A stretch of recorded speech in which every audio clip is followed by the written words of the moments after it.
Hello and welcome to our Week 3 Tuesday night post-game show presented by DJ Stio.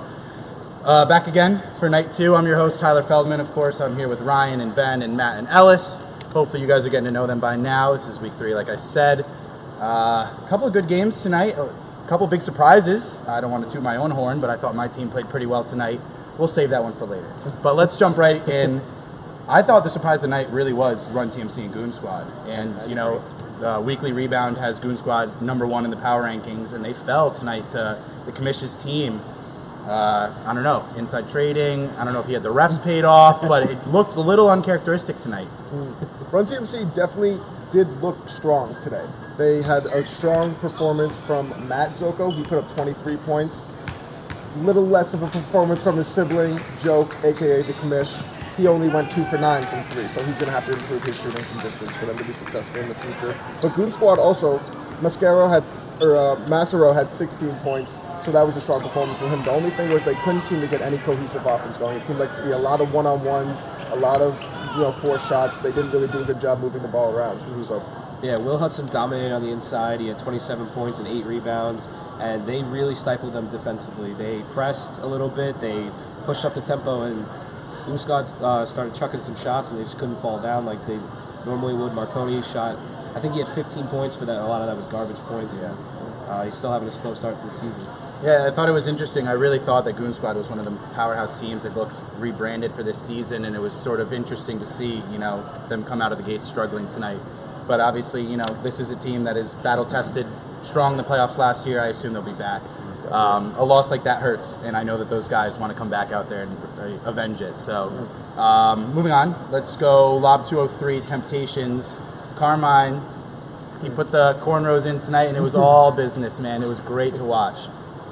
Yeah, quite an impressive performance by the Temptations. I mean, although the Lob 203 led the Temptations after the first quarter, once Carmine really got on fire, there was no looking back.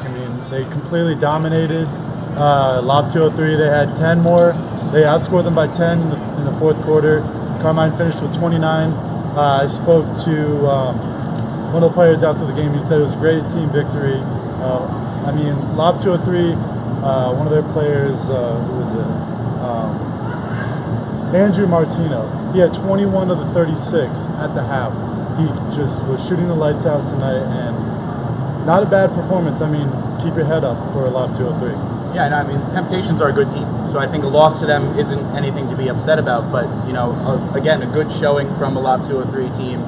Again, this is one of those fringe teams. We'll see how it sort of shakes out as the season goes on, but not a bad performance. Let's keep it rolling. Stranger Danger, No Limit. It was a lot of chatter, I'll put it at that, before the game, and all week leading up to it.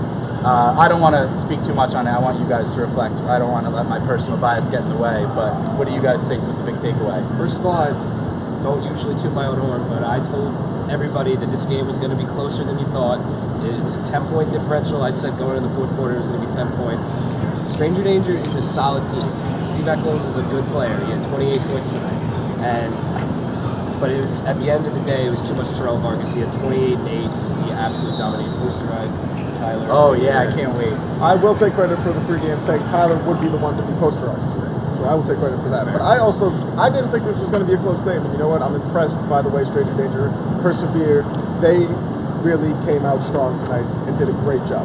So you guys have a lot to be proud of. It's an emotional game. It was. And I think that, it's hard to sort of look at a loss like a positive, but I think, given, people saying it was going to be a 30-point loss, 50-point loss, coming out there and 4-point game with 2-3 minutes left, it was a lot closer. And, like I said, we've tried to orchestrate a unit where I'm the worst player on it, and it's great. I don't play a lot of minutes, but, I love the rest of the guys out there. We all buy in. We get it, If your name's not Stephen Eccles or Johnny O'Brien, you play a role, and we get it. But, it works, and, it's been a lot of fun. And I got to say, a lot of props to No Limit. They played with a lot of respect, Absolutely. And I appreciate them coming out there and not killing us. And then that brings us to the game of the night, of course, Monstar Sports. Look, I didn't get to watch it. I was busy out here busting my ass, but you guys can fill me in. Well, first of all, Monsters led the entire game. They were up the entire game up until the fourth quarter. Sportsbook finally gets a chance. I think they might have even tied it up. But in the last few minutes, they messed up. They kept fouling them, and it was a bunch of technical fouls. They allowed the Monsters to get on the foul line time after time after time again. And I don't think they even hit both foul shots any time, but allowed. Monsters ends up winning by 6 points. At least 4 points of those were foul shots.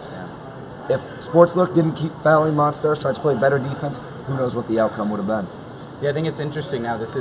Correct me if I'm wrong, I believe Sportsbook's now 0-3, which is 0-2. So they got a snow day. Yes. But still, a much different start than we're accustomed to for this team that is a perennial playoff monster, and, sort of, interesting to see how they've rebuilt this season and sort of some growing pains. Two tough games, though, serial killers. Serial killers look great. It's tough matchups, and that's why it's tough at this point.